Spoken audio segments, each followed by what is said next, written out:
வணக்கம், நான் உங்கள் தமிழன்சுபாஷ். இன்னைக்கு நம்ம பார்க்க போற காணொளி உங்களுடைய குலதெய்வத்தை பற்றி கூட இருக்கலாம். கடைசி வரைக்கும் பார்த்து தெரிஞ்சுக்கோங்க, அருள் பெறுங்க. குலதெய்வ கோயில் வழிபாடு பெரும்பாலும் தமிழகத்தில் மட்டும்தான் இன்றளவும் நடைமுறையில் உள்ளது. உலகின் தொன்மையான வழிபாடுகள் இயற்கையை வழிபடுவதாக இருந்தது. அதனாலேயே தமிழர்கள் தைப்பொங்கல் அன்று சூரிய வழிபாட்டினையும் உழவுக்கு உறுதுணையாக உள்ள கால்நடைகளையும் இன்றளவும் வெகு விமர்சையாக வழிபடுகின்றனர்.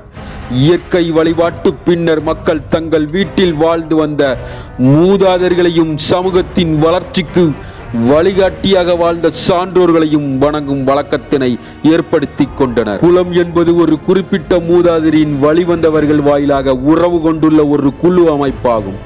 இரத்த உறவுடைய அண்ணன்கள் தம்பிகள் ஒரே குலத்தை சேர்ந்தவர்களாக கருதப்படுவர். கட்டி கொடுத்த பெண்களுக்கு அவருடைய கணவனின் குலதெய்வமே வழிபாட்டுக்குரியதாகும்.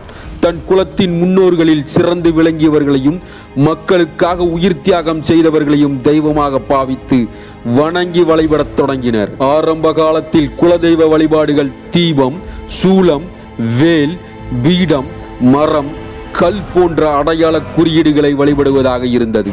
பின்னர் கிராமப்புறங்களில் மக்களை காக்கும் தெய்வங்களை வணங்கும் வழக்கத்திற்கு ஊர் தெய்வ வழிபாடு என்றும், வருடம் ஒரு முறை திருவிழா எடுத்து வழிபடுவார்கள். காவல் தெய்வங்களே ஊர் தெய்வங்களாக வணங்கி வழிபட்டனர். பெரும்பாலும் இவர்கள் முன்னர் வாழ்ந்து மறைந்தவர்களே, ஏனென்றால் இவர்களின் கதைகள் ஓலைச்சுவடிகளில் இன்றும் வைத்துள்ளனர். காவல் தெய்வ வழிபாடு செய்பவர்கள் பெரும்பாலும் குறி சொல்லுதல் அல்லது வாக்கு சொல்லுதல் முறையை வழக்கப்படுத்தியுள்ளனர். வழிபடும் காவல் தெய்வங்கள் அல்லது குல தெய்வங்கள் அருள்வாக்கு சொல்வர் மீது நின்று மக்களுக்கு பலன்களை சொல்வார்கள். இம்மக்கள் என்னதான் ஜாதகம் பார்த்தாலும் குறி சொல்வதையே பெரும்பாலும் நம்புவார்கள். இது அவர்களின் பக்தியை குறிக்கின்றது. குலதெய்வ வழிபாட்டில் பெரும்பாலும் காவல் தெய்வங்களே வழிபாட்டுக்கு உரியதாக இருக்கும். இதனை வழிபடும் முறைகளும் சடங்குகளும் மற்ற வழிபாடுகளில் இருந்து மாறுதலாக இருக்கும்.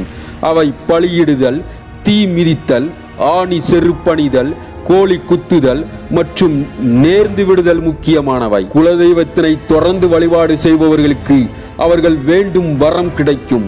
ஜாதி மதம் இனம் பாராமல் இன்றளவும் கிராமப்புற மக்கள் ஒற்றுமையுடன் வாழ வழிவகுக்கிறது. நீங்கள் எத்தனை பெரிய கோயில்களுக்கு சென்றாலும் குலதெய்வத்தின் அருள் இல்லாமல் அனுகிரகம் கிடைக்காது. இன்றைய நவீன உலகில் பரம்பரை தொட்டு வரும் வழக்கம் மறந்து போனவர்களுக்கு குலதெய்வம் யாரென்று தெரியாதவர்கள் திருச்செந்தில் ஆண்டவரான முருகக் கடவுளை குலதெய்வமாக ஏற்றுக்கொண்டு வழிபாடு செய்யலாம். ஒரு வம்சம் என்பது ஒருவருக்கு பிறந்த மகன், அவருக்கு பிறக்கும் மகன், பின் அவனுக்கு பிறக்கும் மகன் என ஆண் குழந்தை மட்டுமே ஒரு வம்ச கணக்கில் வரும்.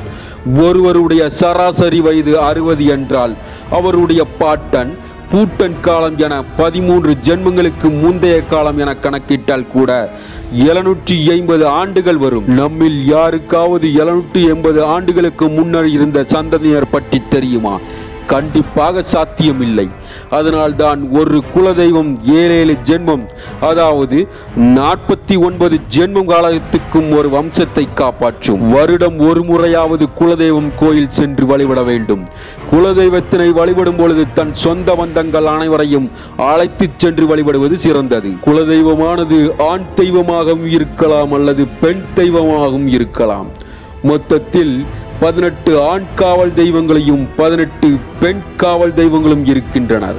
ஐயனார், மதுரை வீரன், காத்தவராயன், ஒண்டிகருப்பன், கருப்பண்ண சுவாமி, சுடலை மாடன், சங்கிலி கருப்பன், கருவேலமுத்து சுவாமி, சின்ன கருப்பன், பெரிய கருப்பன் என குலதெய்வங்கள் உள்ளன.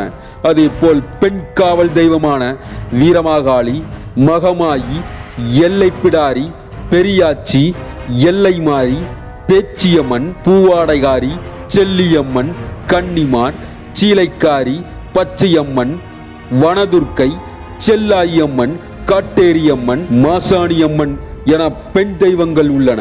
இந்த காவல் தெய்வங்கள் அந்தந்த பகுதிக்கு ஏற்ப வேறு வேறு பெயர்களில் அழைக்கப்படுகின்றன. குலதெய்வத்தை மறந்து விடாமல் வழிபட்டு குலதெய்வத்தின் அருளை பெற்று வாழ்வில் எல்லா செல்வங்களையும் பெற வேண்டும் என வாழ்த்துகிறோம். நன்றி. புதிய வீடியோகளுக்காக காத்திருக்கும் தமிழன் சுபாஷ்.